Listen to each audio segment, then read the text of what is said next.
ما موسی ته وحی وکړ چې د امسا دی وګرځاو د فرعون د مخې ته چې د امسا دغه د مخې ته وګرځولا یو لوی اجدهات جوړ شو. دومره لوی اجدهات جوړ شو علما لیکي چې لاندینۍ شونډه پس مکه پرته وا او پاسنۍ شونډه د فرعون په محل پرته وا. دومره داخله واځه شو. فرعون چې وکړه دا چې تاسو بلا لرګینه سبلا جوړ شو منډه کړې چې کور تلاړو. علماء مفسرین وایي چې په دغه یو ورځ باندې فرعون 400 کرته په دستونو تله د یری 400 کرته. عزیزانو دې ته معجزه وایي.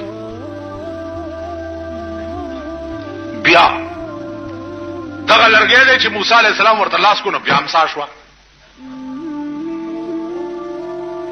الله ورته لا تخف یریګما لاس ورواچو چې لاس ورواچو بیا لرګی شو. دغه امسا ور سره و. فرعون ورپسې لښکر و چې رانیسي موسی سره د مرګرو مخ کې او د فرعون فوج ورپسې چې د دریاب غاړې ته ورغه اریانو درېدو چې خدای دې خوا دریاب دی او وروسته مې د فرعون فوج دی. الله ورته یریګما اضرب بعصاک البحر په دې امسا دې دا دریاب وه. امسا راواغسته او دریاب لې په ټاک ورکو. په دریاب کې 12 لارې ورته جوړې شو. 12 لارې. موسی سره د قومه پکې ورګړي شو. د خدای دې انتهایی مشفقانه انداز ته وګوره. دا لار ده او دا دیوال دی د اوبو.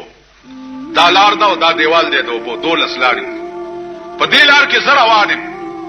نو زه دا خیال کوم چې دا خوانه لارې خلک چې دي دا به اوبو وړي. نو علامه ابن خلدون لیکي چې په دې